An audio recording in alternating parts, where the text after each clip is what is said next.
Musically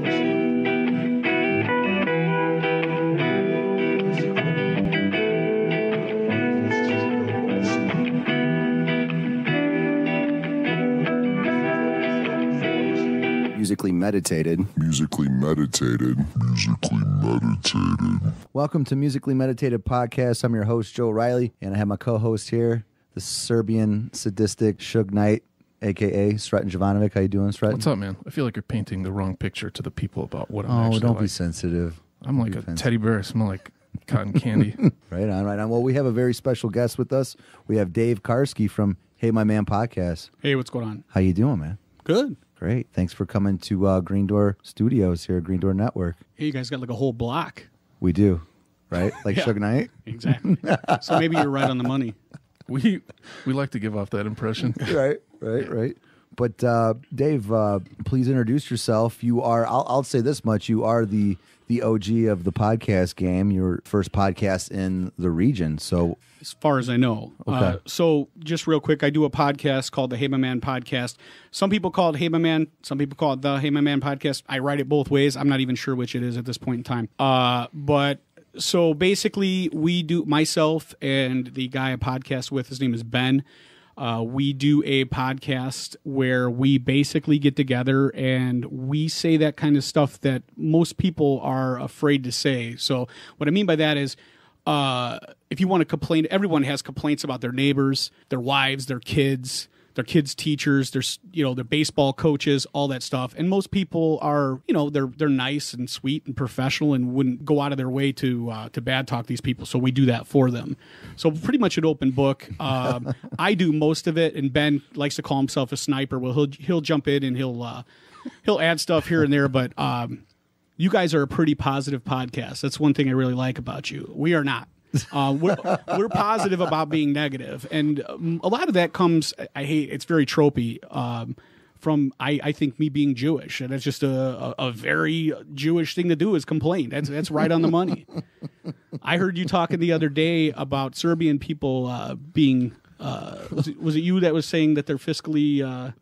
No, that was actually on. Oh well, is that true? Since you're here. No, I was in my car. So that was on Alan from Local 219. Okay, it was on that's his right. show. It was, and his social media guy is married to a Serbian girl. And while they were talking, I was like, "No way!" So speak your piece. You find a few that are, and those that are, it's to an extreme. Yeah, sure. Those are the ones that'll take millions of dollars to the grave. So we're not going to check the box on all Serbians being fiscally. No. If you end up having a meal with me or going somewhere with me, you're gonna have to fight me for the check. this is true. Yeah, that's kind of, but that's it's kind of extremes. There's no like middle grounds. You'll find a Serbian family that will actually they'll have $100 in their wallet and they'll ask you for $5 to pay for something because they just don't want to break a 20. But then you'll get the ones that'll literally like you go on vacation with them and they'll pay for everything. Well, I'm glad you clarified that and I gave you the opportunity, but I'm still going to stick with my Jews are whiny and they like to complain, but a lot of times it's hilarious. Yeah. Oh, yeah, it is. So, I mean, how many Jewish people made, their entire career on being whiny complainers like me? So, moving on then. Yeah, moving on. What do you got to say about the Irish? I'm Irish, Dave. So I don't know any Irish people. So. Oh, okay. So I here's only hang around with Jewish people. This is very weird. This is very weird. He's uncomfortable. But yeah, moving on. I was told, and from what I've come across on your social media, you are a music lover. That's why we have you in the building tonight. And we're going to focus on punk rock. Sure. So we'll just go right into that, man. How did punk rock actually find you? And like, how old were you? What was going on in your life? So I can remember the exact moment. I was 12 years old, which would have been 1988. I saw an advertisement right before Christmas for a skateboarding video called Psycho Skate. It was a video where, regardless of what team you skated for, it was prior to all this. It wasn't like a team video. It was just like all these great skaters put together in this one video. And during the promotion or the ad, they had a song called Coolidge by Descendants. And I heard that song and I was like, what is this? This is insane. I remember VHS recording the commercial because I wanted to show my mom, because back then there was no internet. This is prior to all this. So unless you wrote down the P.O. box number where you needed to send the check to. And if, as a kid, you couldn't use your parents' credit card, and you couldn't write checks. So I had to record it. I recorded, I don't remember what station it was, but one where it would pop up in the hopes that I would get this commercial, and sure enough, I did. So I heard that song, and then I have a cousin who's like 3 years older than me, also into skateboarding, and I was talking to him about it. He's like, actually, somebody gave me a tape. It was dubbed. It had Coolidge on one side, and a Slam and Watusi song, a band out of Chicago, on the other side called Skate, Skate, Skate, which was also on that soundtrack. And so I had a copied, a dubbed tape with just those two songs for probably like a year, and I just listened to them on rotation until I could get more stuff. I didn't know where to go and where to get the stuff from because, like I said, this stuff wasn't being played on MTV. There wasn't being played on the radio. You couldn't get it anywhere. You had to have an older brother or a cousin or a buddy with an older brother. It was really the only way to get it. Right. You didn't have a bootleg Bob in your life. Yeah, right. Yeah. Shout out to bootleg Bob. That was bootleg Bill. Bootleg Bill? Sorry, yeah, Bill. but he was on that death metal tip. Okay. That wasn't punk. But that wasn't punk. But it's the same concept. Yeah, exactly. Yeah. But I appreciate that that's the way I grew up because I have so many tapes. So eventually what happens is my sister's friend is dating this guy, Roy. And this guy comes over to our house, and he knows I have a skateboard. He sees me skateboarding around, and everywhere my sister's friend goes, or my sister goes, her friend goes, so this guy's tailing along, and he notices I'm on a skateboard or whatever. And I remember this dude came over. He was a monster. And he was wearing a bomber, and he had his head shaved. And I was like, what is this? And the guy's like, hey, listen, dude, I used to be into punk. I'm not into punk. That stuff, it's no good. I'm not into it. It stinks. And he's like, I'm now into hardcore. Meaning what I'm talking about is like hardcore as in like, I don't even know, like Cro-Mags or like more like punk, moving toward like New York style, like the straight edge hardcore scene. Yeah. And so that's where his progression was going. And so he gave me like a boot box full of, I wrote it down. I had every Dead Kennedys record, every Minutemen record, every Black Flag record, audio tapes. Yeah. Circle Jerks, Naked Raygun, The Effigies, Rights of the Accused, Descendants, Minor Threat, Articles of Faith, Government Issue. I had everything. So imagine somebody giving you a huge treasure and you don't even know what it is. You have no idea. And you're like looking at it like, okay, well, cool, whatever. He's like, this is what skateboarders listen to. So here you go. And I was like, okay, cool. And I was just on that. I was going from like 7th grade to 8th grade. And, before that, I was sneaking around listening to Dice on my headphones, Two Live Crew, all a bunch of other stuff my parents wouldn't be cool with. And this guy was like, this is where you're going. So like your parents ain't going to like this either. So I was intrigued. Yeah, I love that. I like how you mentioned too, recording the video to get the number because that's some old school shit. You're a little bit older than I am, but I would do that. I would make mixtape videos of music videos that I liked on the VHS. Like 120 minutes? Yeah, so whatever kind of music it was, like I would sit there and hit record and what was it, pause at the same time to do it on the V8? Do you guys remember on the VCR? I would hit like record and pause and then pop the pause button off. Play and record. Yeah, play and record. Thank you.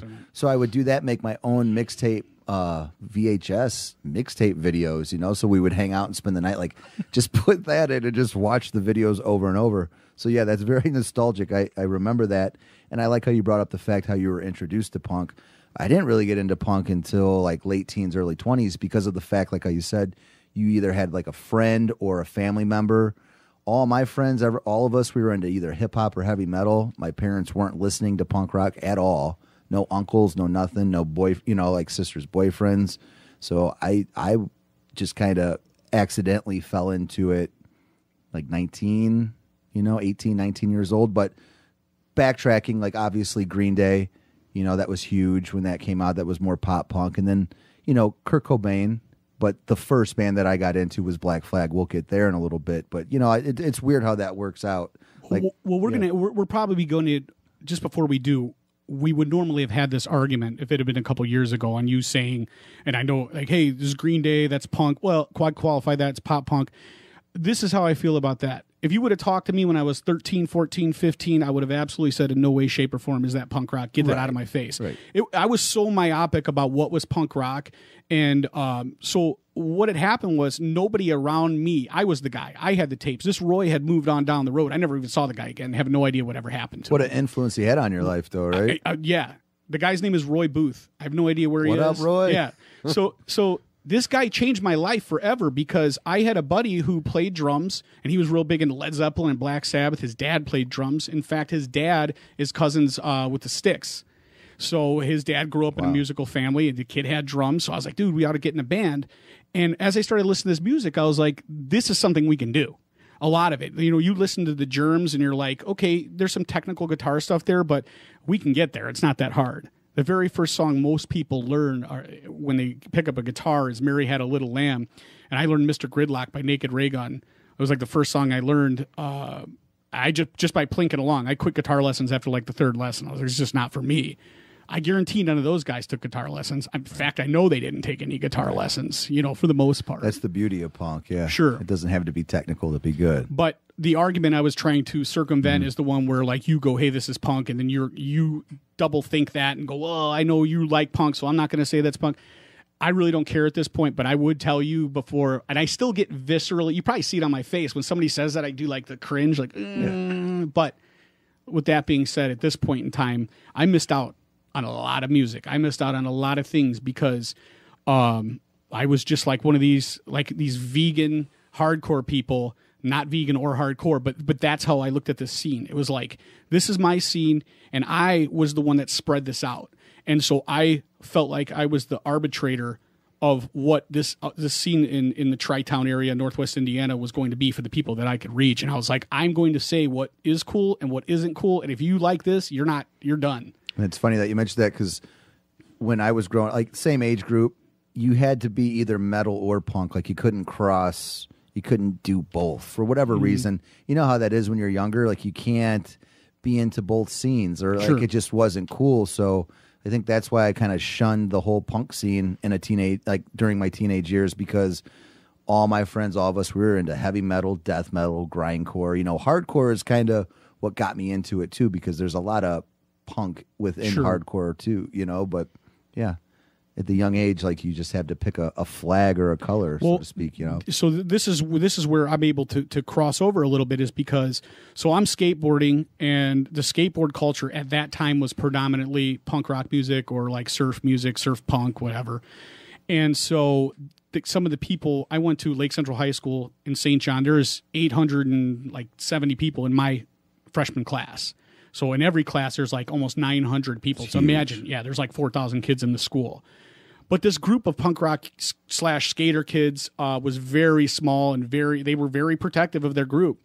But if you skateboarded, you were also allowed to transcend just being a punk rocker. So like, you know, you believe like a Weekend Warrior, and some of these guys listened to hip hop at the time, and some of the guys listened to death metal.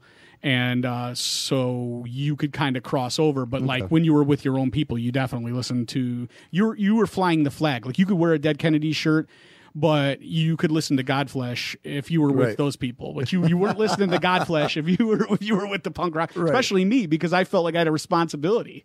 Yeah. So it's crazy. Like it is crazy. I'm mental, so you know. No, it's good, but yeah, like you had to pick a side. This meant everything to me. Yeah. You know, it was my complete identity. I went from having like I said, listening to George Carlin, and that was the punk rock I had before, and then all of a sudden I was just off the races. So how do you think it personally, like how did it speak to you? Like what was it about? I was punk angry. Rock? Okay. I was angry. You know, I'm a middle child. And it's anybody who's a middle child will understand this. It's like you try to find your place. You know, I had a younger brother. My older sister was a straight A student. My younger brother liked all the same things my dad did. He physically looked like my dad, and he was the baby. And so, you know, my dad was kind of a rebellious dude as a young man, as I would find out later in life. And I spent my entire life attempting to prove something to this guy. And a lot of it was like, you know, trying to bring negative attention to myself. And the way to do it, the way to really get to him was like, you know, listen to this and just tune him out and take this attitude forward. And nothing, these specific bands in the beginning, the ones that you call hardcore, or that people call hardcore, like Circle Jerks and Black Flag, those bands spoke to that kind of attitude, and that's what I embraced, like just straight anger. I had no intention of being nice. I didn't want to be nice. I wanted to be mean and mad and whatever. Like especially Minor Threat, I think them too. They capture just I don't know, youth, anger, confusion, just, rebellion, all into just, out of step. And then, what is it, the 7 inches, but it's all together. Yeah. Like those 2 albums, like it's just like to this day, if I want to lift some weights, I'll put that on. That'll get me in the mood in like 2 seconds. When I'm heading to take my son, who's 13, to wrestling, I'll put on some Minor Threat. I'll put on some Dag Nasty, and it's foreign to him, but it doesn't matter. I mean, he's probably like looking at me like, but I'm ready to get out there and wrestle. I'm like, dude, I wish I could wrestle right now because I want to do major damage. And I'll tell him, like, when you go out there, you want to make this person wish they never stepped on the wrestling mat. Not like go out there and win as a good sportsman, because that's just not, that wasn't my attitude. Right. And kids today are different. Yeah, it's about and I don't dominating. understand. Like, he's just like, everyone's friends, man. And it's all about like me succeeding and you succeeding. I'm like, that doesn't make sense to me. Right. It doesn't. Especially on the wrestling mat. Well, my kid, one day I told the story on my podcast. My kid, they have like a pajama day at school, and he would come downstairs and he's wearing pajamas. I'm like, what are you doing? Wearing pajamas. I go, why? It's pajama day at school. I go, dude, you're in middle school, bro. Take those pajamas off. Only the nerds wear pajamas. Nah, everybody's wearing pajamas. I'm like, dude, someone is going to beat you down. And he's like, why would they do that? And I'm thinking, why wouldn't they? I would. I still want to do it right now. I would fight. I just never did what everybody else did. So, right away that I look at that as a target. Like, my mentality is I look at that and I go, this is a kid I'm going to pick on. Right. We got those pajama pants. Sreten, go get them. And that's what happened when pop punk, it took over, and see, now this is what we have. I like how you brought up to backtrack to Dag Nasty, because they're like the second emo band probably ever, arguably. Right. Sure. Because Rites of Spring is the first emo band. Sure. And then Emo it was core. Yeah, but I mean, there really wasn't, Right. because emo came out of hardcore punk. Right. Right? So it was Rites of Spring and then Dag Nasty. But yeah, I liked how you dropped a little Dag Nasty reference there. That's cool. That's old school. I have a question. I'll cut you guys off. So how's your influence with your children? So your son is 13. Yeah. I think it's going to be pretty exciting when he turns 16 and how he's going to be like light years ahead of everybody else as far as his musical taste and where that might be when he turns 20. My 6, almost 7-year-old daughter is probably more like me than he is, but like, this, I tell a lot of people this. Music was so important to me, and I didn't know that it was going to be important until it happened. Until that minute I saw this Descendants or heard this Descendants song. And my kid's into this, he listens to what I listen to, just like most parents force their music on their children. And I think he genuinely likes it. However, I'm waiting for the moment where I see that he gets struck. And he goes, this is my thing now. Mm-hmm. I'm hoping it's not like Marilyn Manson or something like that. But, what are you going to do? It is or what Dave it is. Matthews Band. That too. For sure. You. that too. I had to give him some shit. No, I got you. I remember when I was younger, because I've talked about it before. I grew up in a family where my parents didn't really care what we listened to. They weren't any kind of musical influence. And I remember I was sort of a musical influence to my brother in a way. But I remember when he latched onto it, like Soundgarden, and then he latched onto like Wu-Tang, and it was just cool to watch. And then I just watched him fly past me with his taste. Yeah. And now when he tries to introduce me to new music, because my palate is like bland, like about I can't taste those flavors, and he'll be like, listen to this. I can't connect to most of it. It's because he's just been introduced to all that stuff, and like you said, he's Dave, like he's connected to certain things. Mm-hmm. It's like, to me it's awesome. To me, it's one of the best things about music is that connection that you feel when it's not Nickelback. Nickelback, but it could be Dave Matthews or Dave's. Yeah, but another thing, Dave, like, has this inspired you? You've mentioned before that you are a musician. How has it inspired you in your artistic life? Punk rock. Well, as a young man, beyond skateboarding, that's another. Once I started playing music, then skateboarding took a backseat. But it was pretty much like skateboarding all day long with punk rock, and then playing punk rock with more punk rock. So on your Walkman? Yeah. Well, right. Yeah, absolutely. So I started a band, and I basically told these guys like, hey, this is the stuff I want to play. This is the style I want to play. And they were like, dude, we'll do whatever. We don't really know anything anyway. So I had a lot of influence in the beginning. I wrote all the songs, and I had a lot of control over what was going on. And then because I was a bad behavior, a lot of times I was grounded or not allowed to go and play. Like, we would have a show lined up, and all of a sudden I'd be grounded. So what happens is eventually the band goes like, well, now we're like a real band and we have shows. So like, this guy's going to come and play while you're not there. And then, me being me, I was like, all right, well then I'm out. Forget it. I'm going to start another band or whatever. Just a complete control freak. But I feel like being up on, there's nothing like it. I mean, you've been in bands, so like super nervous till the minute you strum that first chord, and then it's on. What did you play? What? Off the Alley was a huge venue. The Rink, Thirsty Whale, Fireside Bowl. You did all do over Fireside? the place. Yeah. What was your band called? At that time, the band was called The Ramblers. Before that, it was called Catch-22. Okay. So we also were like one of the first punk bands out in this area that I knew of. And in fact, it's funny because you had Andy Reid on not that long ago, and he was talking about, or I just listened to it recently, and he was talking about living in South Haven. The first show I actually went to, some older kids took me to it. It was at the South Haven Community Center, where all the coolest shows happen at these VFWs and stuff. But it was a band called Psycho Reggae. And Psycho Reggae, I don't know whatever happened to them, but they were like, like an early 7 Seconds, early like Naked Ray Gun sort of band. And again, that's what made me want to be in a band, because I was like, well, you can also play this music and have people look at you like you look at other people. So I was sold 100%. What instrument did you play? So in Catch-22, I played guitar, and in the Ramblers, I played bass. What kind of guitar did you have? An SG? No, I had a Strat, like a custom Strat. Oh, nice. Yeah. And what kind of bass? I still have it. It's just a Yamaha, just garbage bass. I mean, it served its purpose, and again, my whole point was just I thought I was going to break it on every show. I wanted to, but again, that one part of me where I went to break it, I was like, it's going to cost me some money. So what made you why'd you go to bass? Just because you guys didn't have a bass player? No. In that other band, the guy who was the singer in Catch-22 was a far better guitar player, and we moved to sort of like a rockabilly street rock rather than punk rock, and so he wanted to do his thing, and I was like, well, this guy's way more prolific on guitar, so I want to be in the band. And I felt like playing bass allowed me to do, jump up and do crazy things, where when I played guitar, I know for me, I was like concentrating way too hard. Okay. So I was just like, there's a little bit of freedom in playing bass for me, at least. I'm not Les Claypool. So Right. None of us are. He's right. The man.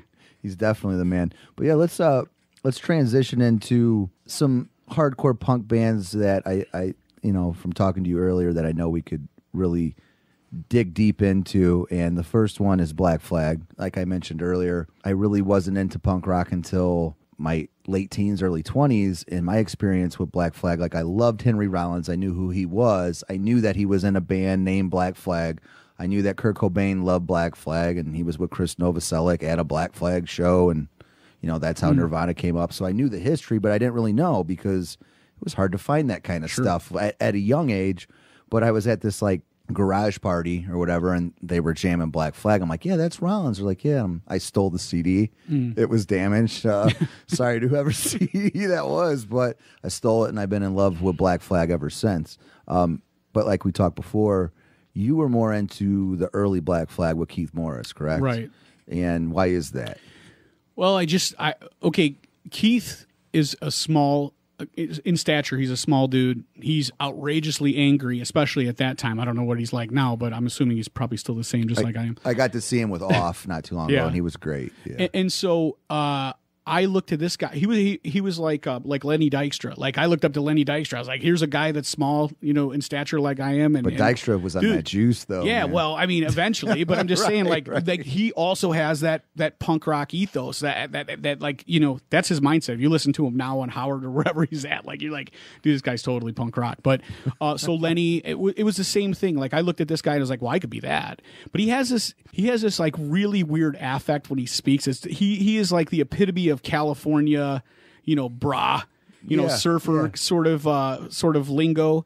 And I just like his diction. I like the way he sings. And I liked, if you ever seen Decline of Western Civilization, which anybody who's into punk rock, especially back in those days, we rented it from Box Office like every single weekend. And I looked at it and I was like, man, this guy is just 100% shot out of a cannon. And that's why I like that early Black Flag too, because I thought that Ron Reyes, who is in Black Flag during Decline, that era, I was like, man, this guy is just same thing. He is possesses arguably everything that I possessed. Yeah, he is arguably like the best vocalist. Like, his voice is amazing, and like you said, that video or that live footage for Western Decline, it leaves an impression. But there's a lot of other interviews I've watched specifically like at the drive-in, they're like, yeah, he is the best vocalist for Black Flag. And when I got to see him with my father in 2012, 2013 at Reggie's, he was doing vocals, so it was even better, like how did it sound? It was great. It was great, and it was Ray, but yeah, he's the man, but I'm still a Rollins guy because I love Rollins. Well, to digress for 1 second, the reason I didn't go see any of these new incantations of Black Flag whenever they do these shows or whatever is because I'm so specifically protective of the scene that I feel like I'm an outlier now, and I'm like, I don't deserve to be there because my time has passed. Like that I enjoy the music, but that I don't possess that same. I don't embody that spirit anymore. So I feel like I'm kind of like a poser now if I go to the show. And a lot of people are like, oh, whatever. But I go like, nah, man, it's somebody else's turn. It's somebody else's time. Like I remember being at shows. I went to a Fear show, however, and everybody there was like as old as leaving except for us. And it was without a doubt the most violent, dangerous thing. It was filled with bikers and skinheads. And at the very beginning, he was like, dude, if you're a skinhead, get out. And then they weren't wanting to leave, and the bikers were like, "No, you're leaving." And I was like, "We're trapped in the middle of all this." From the first note to the last note, man, it was violence. Oh my god! Where was this at? Where was this? It was at the Metro, and it was like I don't know, early mid '90s, something like that. Wow. And he was still young and spry at the time, and it was an insane show. But I don't want to be that guy. I don't want to be that guy where the young kids are like, "Why is this dude here?" Or I'm sitting down, like I'll be in the seated area. Well, don't worry, it was all old dudes at there. All right, cool. There were. I don't think. I mean, I hope kids know who Black Flag, like who they are and whatnot. Sure. But no, it was all dudes like us there. But I like the Rollins era just way better, and I think the package was perfect, especially like with the artwork. When I say package, like the artwork by Pettibon, just the energy that Henry brought there, because you could tell he was a fanboy that got the mic. I mean, you know the story, and it's just everything about the Rollins era. And I like musically too how Greg Kihn was able to just kind of cut away from the whole punk rock ethos in itself. Like you could tell he's switching it up a little bit around Slip It In, or specifically My War, because My War Side B, I mean, that's kind of like the catalyst of a lot of doom, and a lot of production value way up. Yeah, like you hear like the drum triggers and like everything is like it's if you know. So there's an earlier story where they're talking about how Lucky, the drummer from the Circle Jerks, was going to play with Greg in Black Flag, and he's like a traditional trained jazz drummer. And Greg's argument at the time was like, this dude doesn't make mistakes. He's not sloppy enough. He's too technical. No, he can't. We're not playing with him. And at the same time, because of all the issues that Keith was having with substances and just sort of being like his own person, they parted ways. Well, he's like, well, I'll take Lucky then. That's cool. But it's funny to see that as Black Flag progresses and Greg gets older and he's like, everything gets tight. And that's where I lose them, because I go, this is what I don't like. And that's why I like the Circle Jerks better, because I feel like they, I think on their last album, 4, I think it is, or 6 or whatever it is. Yeah. The production value is way increased, and it's more of like a hard heavy record. And I'm like, yeah, like miss me with that. I'm over it. You kind of like the sludgy, dirty, like just street rock and roll, garage sloppy, punk, grunge punk. Right on. Greg Ginn's he's one of my favorite guitarists, just without because he experiments a lot. Like you said, you could tell I know he was really big into Grateful Dead and a lot of jazz, and he did a lot of weird stuff with his amplification and his guitars, and he's just a monster on the axe for sure. I actually made a list of iconic punk guitar players. Let's hear him. He was on it. The most influential by far to me is John Haggerty from Naked Ray Gun and Peg Boy. Like, so this guy is one of these people, just like Greg, who cultivated an entire sound which would become post-punk. That Chicago had its own specific sound that wasn't L.A. and it wasn't New York. It was. See, I don't. Yeah, tell me about it, because I don't know. I know about Naked Ray Gun, but I don't know him like Naked Ray Gun, especially post-punk. Dude, talk. I'll be honest. Like, I got lucky enough to, in the MySpace days, I made a connection with the drummer Eric Spicer, and we became friendly. And I've gone out and drank beers with him. I've gone to a hotel party that they threw, where it was a birthday party for, I think it was his birthday party or his wife's, and Naked Ray Gun was there, and I think Stiff Little Fingers were in there, and like It was crazy. I remember standing at the door. We were invited to this party, and the door was like half open. And I didn't want to knock on it. Like me and my buddies were like, dude, right behind this door is like these guys who to us might as well have been the Styx. They might as well have been Journey. Yeah. And then you get in there and these guys are eating chicken bones at the kitchen table and acting like everyday average people. And that is another very intoxicating thing about this style of music. It's so gonzo. It's so, there hasn't been a band that I saw in a small venue that I haven't talked to I haven't interacted and had an awesome experience every single time. Awesome. So the rest of my list is so all these guys to me are people who changed the game or set forward like a whole new genre. Tim Armstrong from Rancid. Okay. Or actually Operation Ivy before that, but like his specific like that ska core style. Ska's coming back, so they say. It is the fifth wave or wherever we're at. Yeah, wherever we're at. Yeah. Frank Navetta.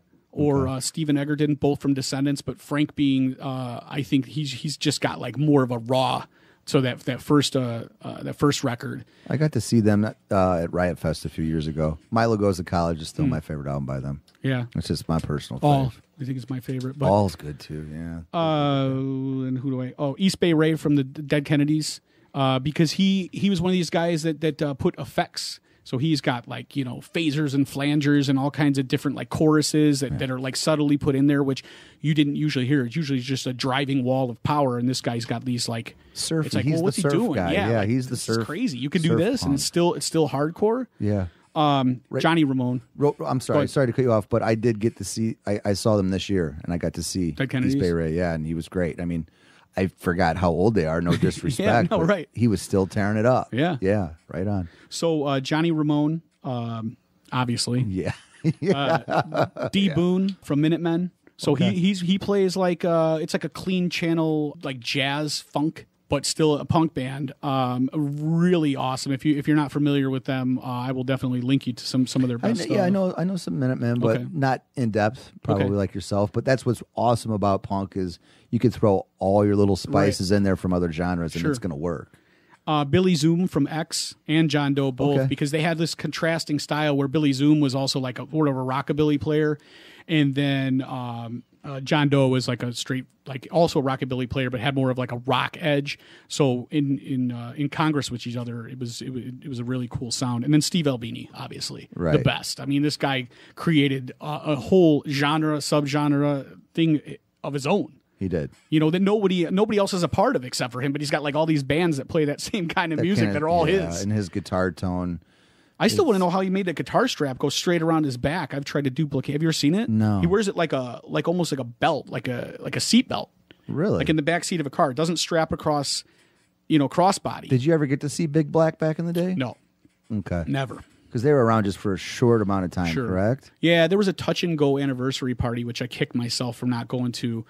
Because everybody that was on their label was at that show, and Jeff, the singer of Naked Raygun, who was the bass player originally of Big Black, played with Big Black. So it was one of those things again where I kicked myself, but at the time I was like, I'm not going to that. And for those of you who, if you're unaware of who Steve Albini is, the most commercial successful record that he produced was Nirvana's In Utero, and he was known for recording that big sound in a room live. That was his deal. Like, give me the feedback. Just give it to me. He is the perfect producer at capturing that element of, just the full body guitar sound or the plummeting drums. Like he's the man. But his own style is super rangy and it's very odd. It's like a headache. Yeah, it's kind of like if you don't. I always tell my wife, the other day we were listening to the Hold Steady, which is like one of the only contemporary bands I'm really into at this point. Not a punk band, but like definitely punk sensibility.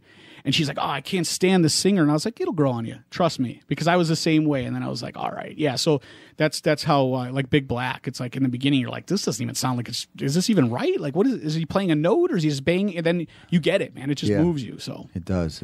Yeah. So that's my list. Right on. Sreten's going to settle his score about Black Flag since you like the old school Black Flag and I like the new school Black Flag. I believe he has something under his sleeve for this, don't you? Sreten? I just had a Black Flag game. Okay. It's just 10. It's just 10 obnoxious questions.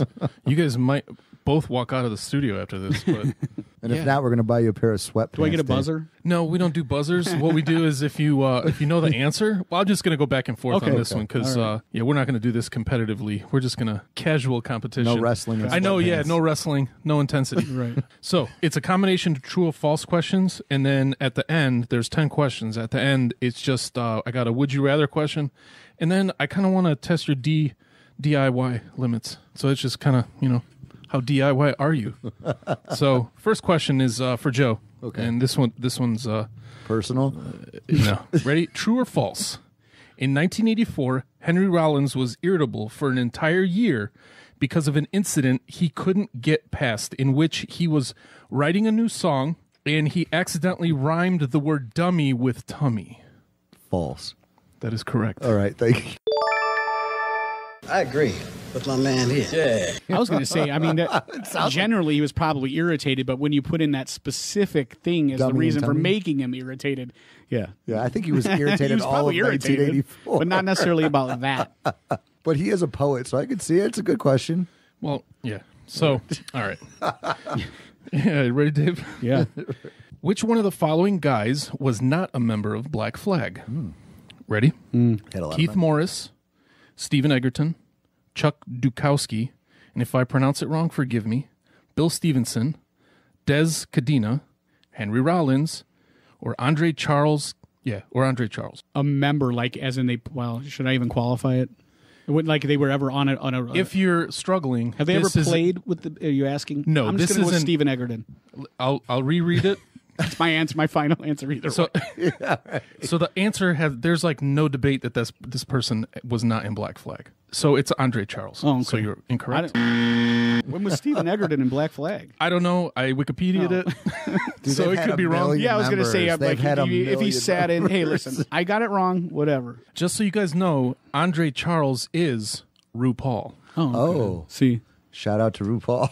He probably Shout out punk. to RuPaul. He probably like punk or something in the 80s. I don't know. Okay, the 4 bars of ready, Joe. Yeah. The 4 bars of Black Flag, the symbol, represent which of the following? The 4 band members as rectangles, the 4 pillars of anarchy, waving black flag, or a quadruple patty cheeseburger that was burned on a grill and the buns fell off.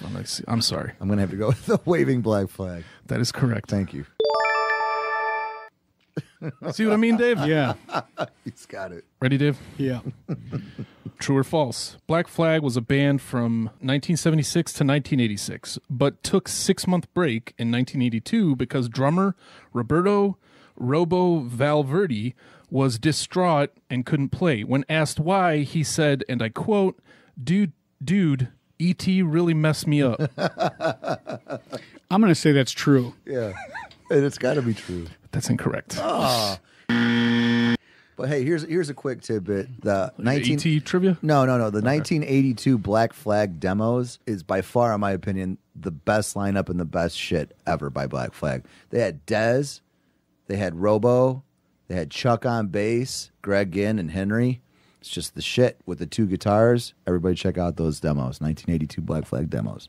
All right, ready, Joe? Yeah, I'm ready. We're almost halfway through. Okay. So this one, I mean, you already said it. So who's the famous designer of the Black Flag flyers, the promotional flyers that they do? Raymond Pettibon. That is correct. Starting to feel like a setup. It was a setup, right? 3-0. I know. Yeah, he told it's a Home field conspiracy. advantage. Home field at the green door. I've lost before though. I I think. thought the RuPaul thing. Well, nobody knows RuPaul's real name, so that's not fair. Well, we do now. Yeah. Okay, Music I already discovery. forgot it. let's see here. Okay, you'll get this one, Dave. Come on, Dave. Before Henry Rollins joined the band, what day job did he have? And you get to choose from 3. Ready? He worked at Haagen-Dazs. Yeah. Was it the birthday clown at an old folks home? Was it a roller skate girl at a drive-in Arby's, or an ice cream scooper at Haagen-Dazs? You know, I And realize already you answered. did write out these funny answers, so I should just. I will. That was my bad. I jumped the gun. I'm going to go with the Haagen-Dazs. That's all right. I appreciate you trying to stop me.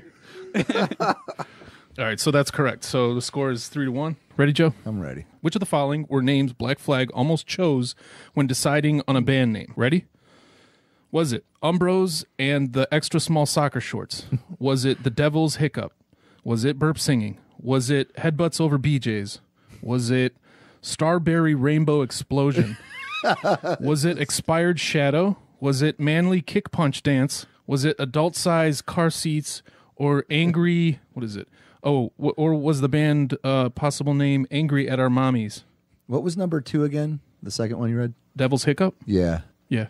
It was that, wasn't it? No, that was a trick question. None of those dumb names. Man, they definitely whoever won that debate. Man, Devil's Hiccup, man. That's my next band name. I like that. You didn't like Adult Size Car Seats? This is my chance to catch up, or lose by one. This is the last question. All right, we'll just go back and forth. So this will be faster, and it's not. It's. I'm just going to say the name, and then tell me if it's one of their album names. Ready? Okay.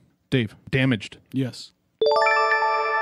Joe, Brass Bowels. No. Dave, My War. Yes. This is too easy. Joe, Family Man. Yeah. Yes. This is too easy. Ready? Dave, Sneezy. No. Okay, that's correct. Slip it in, Dave. I mean, Joe. Yes. And I have. Got that part. Nobody needs to know. All right, Dave, Tender Brick. No. Joe, Loose Nut. Yes. My favorite, maybe. Kind of. Sort of. Dave, In My Head. Yes. Joe, Wet Bottle Rocket. No, but God, that would be great if it was. And Dave, Arthritis. No. And that was exactly a tie, so that's garbage. It's still 3-1. The last two, so we'll just erase it. Good job, guys. Thank you for participating. Thank you. It's like a kid's t-ball game. Yeah. We're not keeping score. Listen, he's totally more punk than me. I get it. You don't want me to feel bad about him. I told you I'm old. Here's my would you I'm rather. old. And this is for 3 points. It's 3-1. Oh. Well, who Ready? judges? You judge? I judge. You would. And you're thrown up there. Ready? So it's a would you rather question. Who would you rather fight? A fist fight. A 5-minute fist fight. With who? Would you rather fight Henry Rollins at the age of 57 or Justin Timberlake at the age of 37? Oh, give me Timberlake. He practices jiu-jitsu. I don't give a shit. That is the wrong answer Oh, man. That's... for you. Dave, what's your answer? Rollins. That is correct. All in. Okay, it's 4 for Dave. this game rigged. is This shit rigged. is rigged. Yeah, we try to be cool with our guests. We don't want you leaving with... I mean, think about it. If you beat up Justin Timberlake, you beat up Justin Timberlake. Yeah. You know? Like, no one would care. Yeah, right. Yeah. But They he feel beat bad. up Rollins at 57. Like, more street cred. I get Sure. it. Yeah, but he's 57. Yes, He actually you're right. still is occasionally scary. There's a lot of 57-year-olds I don't Yeah. want to mess with. True. I don't think he's 57, but Mike Tyson's an old man who still want to fight him. Well, Although he's not Mike Tyson, but No, I do not want to. I do not want to get punched by Mike Tyson, no. even if he was lucky enough to get to the age of 70. Yep. Now we're going to test your DIY limits. Either one of you guys, could you draw a stick figure? can I draw? Can I draw? Can you draw a stick Yeah. figure? Are you able to draw a stick figure? Yeah. Yes. All right. Can you, oh, this is dumb. Can you build a birdhouse? Yeah. Yeah. Both of you guys? Out of Can you- wood? Yes, out of wood. Yes. I hope so. I might struggle. I'm not a woodworker. Oh, Could you? Structurally sound it's going to be. But Joe, then, could you weld a birdhouse? No. Fuck. All right, man. Could you change a car battery? Either one of you guys. Yes. Oh, congratulations. Could you sand, build, cut, and stain a new kitchen table? Either one of you guys. Yeah, but I don't know how. Again, I don't know how great it's going to be. I don't know if my wife would want to eat at it, but I'll try. I could do it. Yeah. Last two. Let's see how DIY you guys are. Could you stitch a wound? yes, I sew like the Dickens. No. I don't like needles. I don't like injuries. And I did cut out my own ingrown toenail with an X-Acto knife. So, Damn, Dave. I told you, very hardcore. He is hardcore. Ingrown toenails are known for being super punk. Yeah, they are punk. I wore too many boots too Yeah, often. too many Doc Martens or Yeah, Chucks. right. You know, one or the other. Last question, and again, thank you for playing. I'm sweating.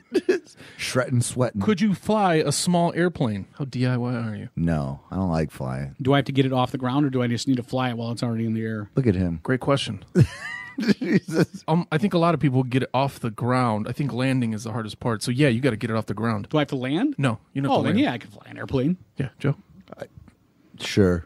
It's very, see, very now cocky, guys. Yes, I would have won there. If you could changed fly his a plane, answer. I can fly a plane. Yeah.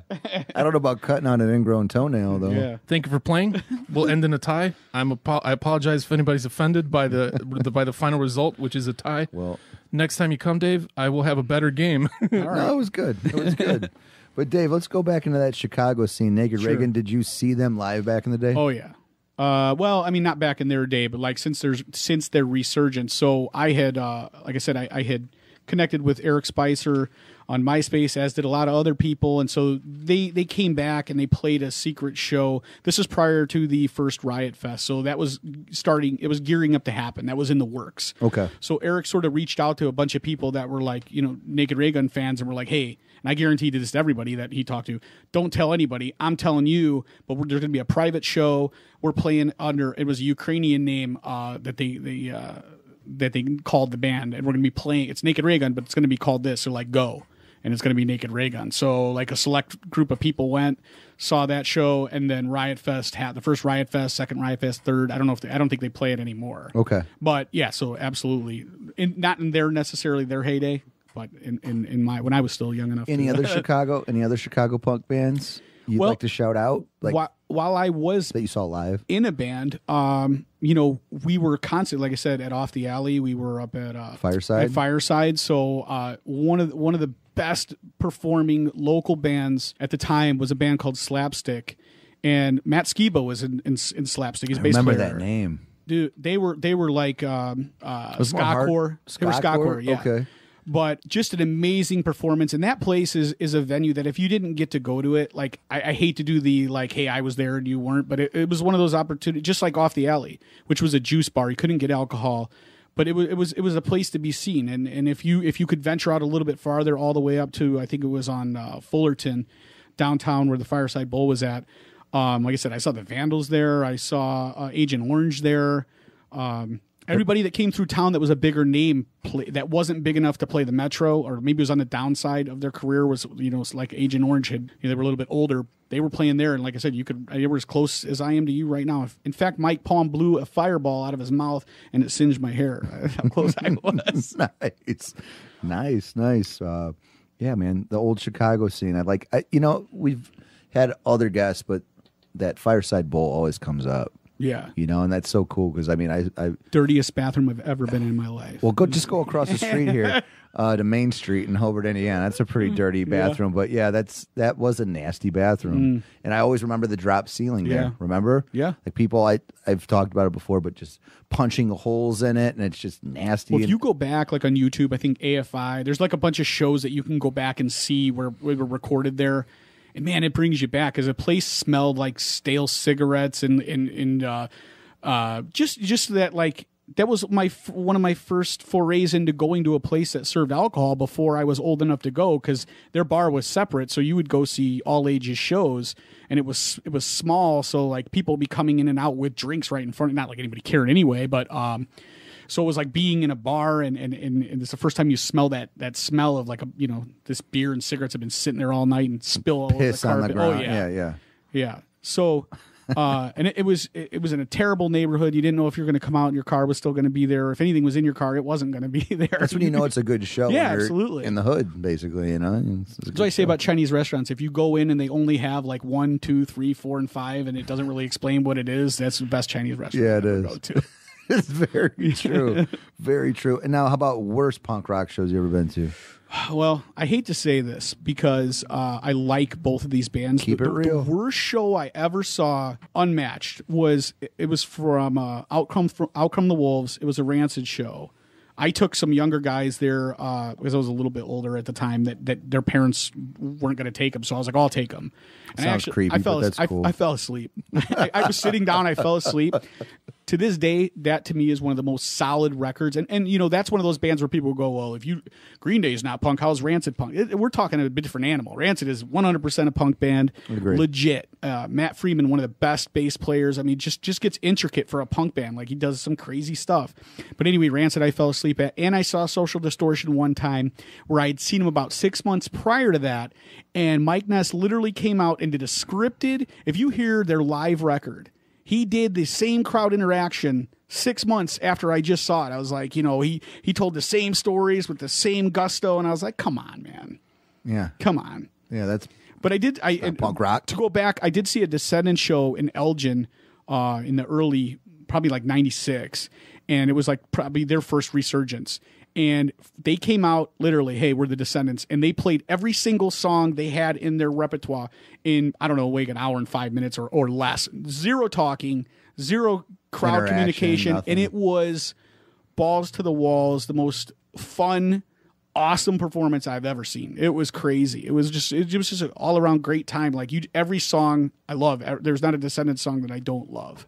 Right. So to me, that's one of those bands that like I didn't even know what they looked like, because another thing to go back, I hate to digress, but in those days when you were listening to these bands that weren't on TV, and it's like, okay, we're talking about I meant to stop you before, but the iconography, okay, of Black Flag with the Pettibone stuff, that to me, that's where Black Flag really is strong, where they go, we're not only like a kick-ass hardcore band, but like nobody does what we do with flyers and art, and it was an all-inclusive thing. Absolutely. And they were a threat. Yeah, for sure. They scared the LAPD. Sure. The LAPD closed down some shows. Like they were a threat. That part of the punk movement, the art, the flyers, the album covers. One thing a lot of them didn't do was have pictures of the bands in them, because I think a lot of times they thought like, well, that's like what Journey does, or, these promo pictures. So you didn't even know what the bands looked like. I didn't know what Descendants looked like till like probably that day. I was like, oh, that's Milo. That's what he looks like. Man, these guys are ugly. They are nerds. Right.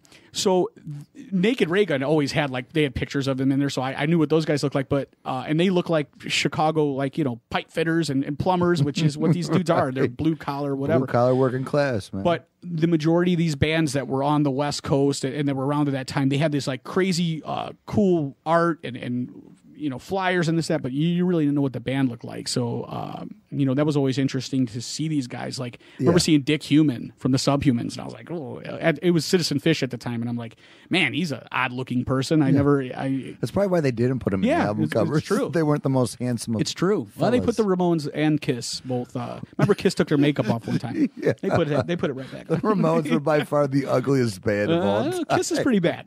Kiss is pretty ugly. bad. But Gene Simmons has slept with more women than anyone. Yeah. That's true. So he says.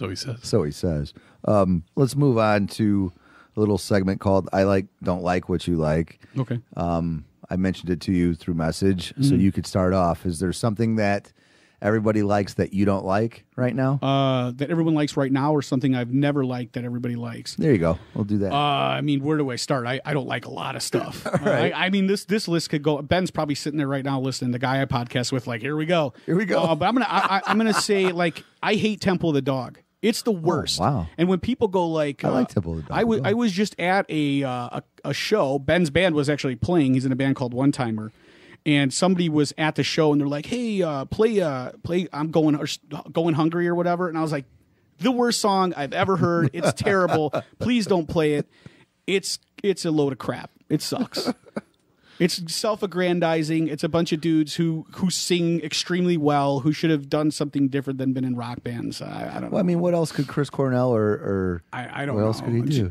I don't know. But it came across at some point in time into my sphere, and I was like, nah, I'm not having this. Not having this. Nope. What about now? Is there anything right now that everybody likes that you just don't like? Yeah, again, outside of vaping. I don't think anybody likes douche flutes. No, yeah. I mean, again, I'm trying. It doesn't take me long. People that drive around with dogs on their lap. Are we talking about music? Yeah, I mean, okay. you could do. Yeah, let's kind of keep it music. We could go out. He just cracked his knuckles and got comfortable. Yeah. I was like, where are we going from here? Yeah. So the whatever the country rap. Ooh. I don't know what there's a name for it, but these guys that they have country music beats going, they merged. You know what I'm talking about? It's called something specific, but it's terrible, and there's a lot of it. And I know there's this is your time to be on your soapbox. Yeah, so there's a guy. There's a guy named Adam Calhoun, a guy named Hosier. How do you know these names, Dave? Just because people send this stuff to me to annoy me and irritate me, they love to see me go, because I'm like. And then you look at the downloads these people get on Spotify or whatever. I like Hosier. This is insane. Do you? Look at, of course he does. So you know what I'm talking about. He's got a pretty good Tiny Desk set. Oh, does he really? Yeah. I mean, what does that like mean? him, but you just show. There's a thing on YouTube called Tiny Desk. Tiny NPR Desk. does. Yeah, I don't know it's what like that a is. 3 or 4 song acoustic set, and it's good. a bunch of okay. different people. So, okay. Yeah, he's got a good out. one. Check it out. So what is that called? That rap country? Is there the like a Hosier? certain name for Hosier. that? No, I was gonna say I wish you guys would stop looking at me. Oh, He's getting nervous. like I know the name of this he's terrible like, "Dude, genre. Don't ask me too many questions. No, 'cause no, I'm gonna-" Hosier. As far as I know, Well, you know who Hosier is. I might be confusing him. I thought he was just some British dude that like sings love songs. No, we're talking about two different people. Yeah, see, we're so talking then I about two don't know different who it is. people. Right on. But I'm still going to say you like him. Yeah, we'll just go. I'm on the record having said it, so We'll I just can't go take it with back that. now. Yeah, I'm going to edit it out and use it on my podcast. So here's my thing. I don't like what you like. Basically, any band that performs at Wrigley Field, and I think it's because I hate the Cubs and I hate Wrigley Field, and I just hate that. So I'll just leave it. Joe But hates AC/DC, and yeah, but I mean, I love the Foo Fighters they just played, but there's something bro-ish about Wrigley Field that I've just never been able to tap into, and so like when there's a band that plays there, I just kind of lose Sure. just a touch of respect. I mean, Billy Joel played there, though. But Billy Joel sucks. Well, here's the thing. No, he's all right, this is but- an argument I have with people all the time. Like, I will tell you, the Like a Grateful couple Dead songs. sucks. They suck. I don't but like them either. They're amazing musicians. I cannot take that away from them. Fish, Dave Matthews Band, some of the best players there are. I agree. The band sucks. I don't like their music, and I But they're whatever. great musicians. But yeah, so I won't take that. But you have to be joking if you say that Billy Joel sucks. I just don't enjoy them. Okay. I mean, there's like a few now or songs. then or just ever, Like his ever. entire body of work. Yeah, I'm not celebrating it. All right. Well, you definitely like something or hate something I like. Right. I Whatever. mean, but there's something there like we were talking I don't like what you like anything at Wrigley pretty much, Mm-hmm. and then broish podcasts like when people bro out. Mm-hmm. I don't like that shit. Like when they laugh at each other, like Jimmy Fallon when they laugh too much at each Yeah, other's like- jokes, or yeah, Ben they- calls it watching your shot. Like you hit a home run and you stand there and you just put your hands on your hips. Sreten and I are guilty of that, but it's like when you have too many inside jokes and that shit, like just bro out, like too many dudes in one room bro out. So I'll just leave it at that. Sreten, anything? Are you going to keep it No. all positive? yeah, I'm just gonna keep it positive. You guys are doing a great job. Well, I love Dave Matthews Band. I love Dave. All right, well, we'll just go into the hate mail then, since you're being so positive over there. What kind of hate mail did we get this week? I just have one, so I'll fly through it. Is it for my wife? Is it from, well, we know you're going to sing Yeah, how'd this you know? song. It says, "Dear Dave." What's this stuff against you being against Dave Matthews Band? Don't wrestle Joe, arm wrestle Joe, because if he beats you, we're getting a divorce. You know that this is an ongoing joke. If my wife ever sees me defeated in any way, she's leaving me. Is she? Oh yeah. Damn, that's yeah. pretty. Yeah, no, she keeps. Yeah, She just things keeps are pretty reminding tense. you. Exactly. Times are tough. So we tied on that black flag thing, though, right? Yeah, Just for the you're record. good. You're All good. You're right. good. Right. You're All good. right. Marriage is intact. Dear Joe, love the show. Really. Thank you. Love the hate mail segment. With the compliment out of the way, I have a bone to pick and a few to break. Ooh. What we got? I've been patient enough, and I'll wait. I was going to preface this with, I had no idea. Like, this is fantastic timing for an email. I've been patient enough, and I'll wait longer because the content is great. But when in the hell are you guys going to do a show about Henry Rollins? At the age of 57, that man is still doing things his way. He travels, gives talks, plays music. He does everything on his terms, and he's still a badass. He gives people shit that deserve shit, and he is respectful and cool to those who deserve it. Morrissey is a turd. Glenn Danzig is a turd. Most of the NWA are turds. Chino from Deftones is a turd 75% of the time. Maybe the podcast should get renamed Turd Talk with Joe. I like talking about turds, Riley. Good. I'm ready for some Rollins talk. He's awesome and a great example of life lived on somebody's own terms with respect given to others. I'm also ready for that in-depth multi-part Wu-Tang episode too. Love Wu-Tang. Good luck with Turd Talk, Joe. I think it's awesome. Marcus from Indianapolis. Marcus from Indianapolis. Naptown? They're coming at us from Naptown? Have you ever heard of Wugazi? Yeah. You've heard that before? Yeah, it's like- kind of an interesting. They mix Fugazi And Wu-Tang Wu-Tang together. Yeah, it's that kind was of actually great. pretty That interesting. was great. Well, to this individual from He left Indianapolis. his first name. What's that? He left his What is first it? name. Eugene? Yes. Marcus. Marcus. Mark, You still won't call him his name. no, I'm not going to Like, it's a power move, right? I do It's a that all the power time. move. Morrissey, I love him. A lot of people hate him, whatever. But he'll listen to this episode, and he got a little Rollins. How could anybody hate Morrissey? He's asexual. I mean, he could. He So he claims. yeah. Well, So he either claims. way, Yeah, you know. yeah. I think it's funny, He man. I says know a a lot lot of- of people who go hard at Morrissey one way or the other. It's for some reason very Love-hate. Yeah, love-hate. Right. And I actually fall in the middle of that. So Right. So if you had to say though, are you steering more towards the love or the hate for Morrissey? That's the final question. if I had to choose, and this being a punk rock episode, I hate him. But the Smiths are punk in their own weird Yeah, way. not punk enough for me.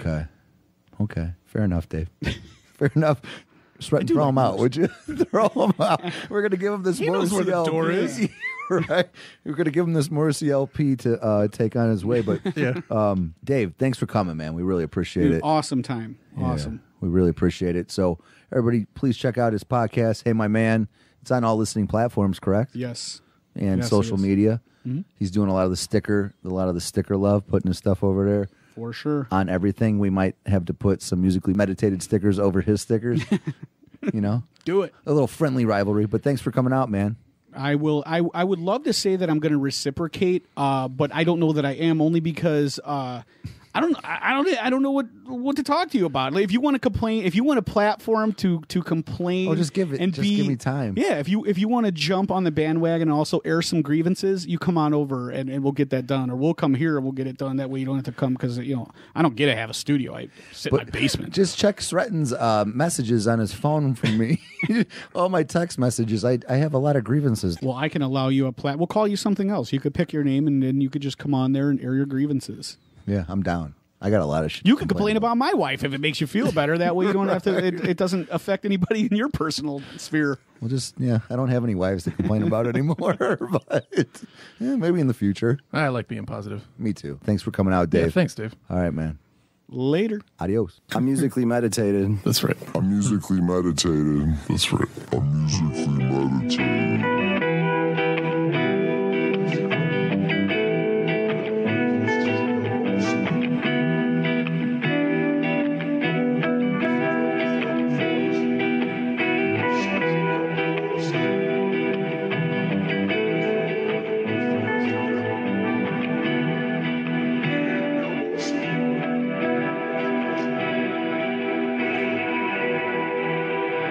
Producer my ass over there.